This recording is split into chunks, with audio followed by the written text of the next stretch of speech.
This is a Romanian Bucharesti. This is a handmade rug that my kids just got ketchup on this rug. Yeah, they've got lots and lots of stuff on this rug. You can just see little spots here and there. And I'm going to show you how to clean an oriental rug.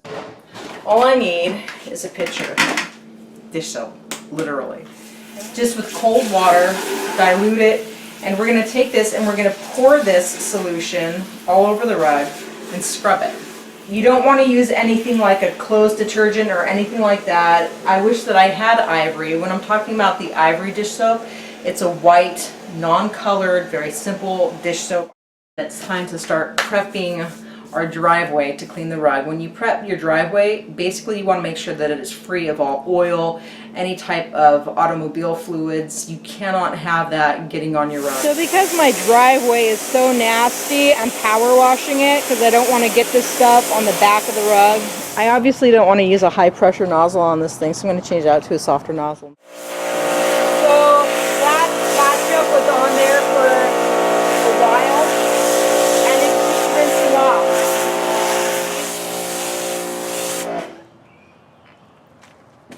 And you actually do want to get the backside wet. And turn your rug, just give it a good flip, no biggie. You're probably asking yourself, how many parts of water and soap per rug, blah blah. No, obviously this is not scientific. If you have one of those like gardener's watering cans with like the spout and it's got like a little shower, that's what my dad used to use. I don't have one of those. I guess, oh well. Soap applied. And now it's time to scrub. Simple scrub brush. If you happen to have one of those like stand-up brooms with it's a large broom and it has a handle, that would probably work really well because you could stand up and just scrub it.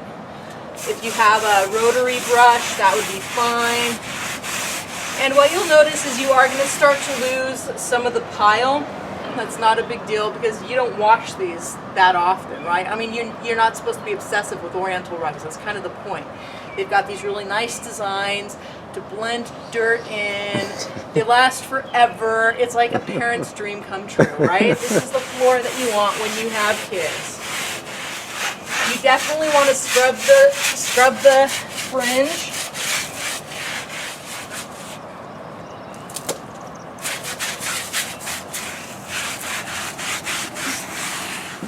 So you can see that a fair amount of yarn came out. That's not a big deal.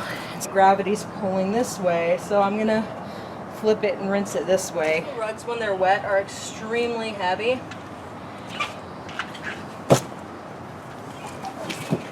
Nice.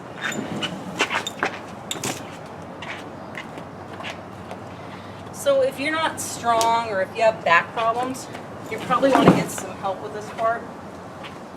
Rinsing is the most time-consuming portion of cleaning an oriental rug. And you don't need like a pressure washer to do this at all. You can just use a hose and your thumb.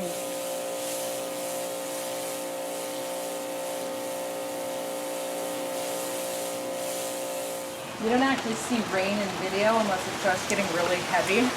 Like you're probably starting to see drops right now.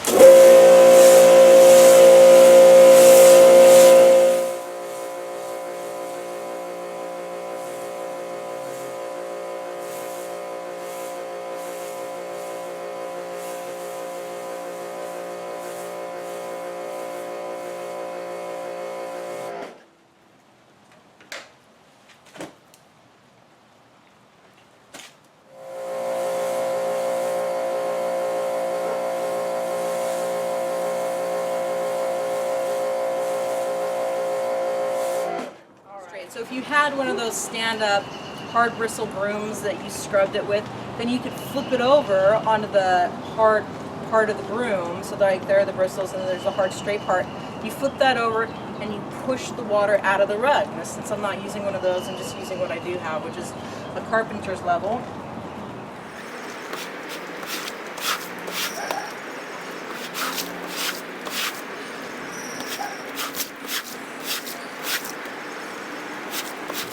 This is not an essential part of cleaning the rug, but when it comes to vacuuming the rug, it actually does help. I mean, I got a lot of water out of the rug, just in the course of under a minute. So that's something, you know, play it however you want to. I prefer to just scrape it out. Of course it's raining harder now, so I'm trying to get the water out. This stinks. So at this stage, what you do is you want to take a shop vac or a wet vac or whatever you want to call it. You want to vacuum out as much water as you possibly can. And then if it were a sunny day, I could leave it out to dry. If you do have little spots, the sun can actually help bleach out those spots on it. That's the other thing. If you're in a situation like this and you want your rug to dry off, you're going to want to put it up on something. You don't want it to be something sharp because your rug will crease, and you don't want to do that.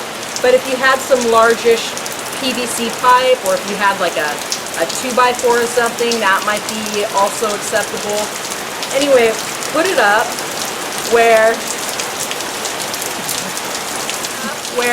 it's not going to be creased, and put a fan on it. The larger the fan, the better. If it's oscillating, all the better.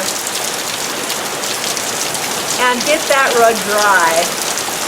So, as miserable as the weather was yesterday, we had this just hanging on some sawhorses in our garage. We're going to let it get some sun. You can see that ketchup, smashed banana, juice, anything that was on this rug cleaned off.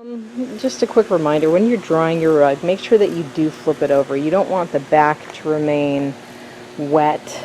You want it to be dried thoroughly. Your pile is going to be a little bit stiff, but as you walk on it, it'll loosen up again.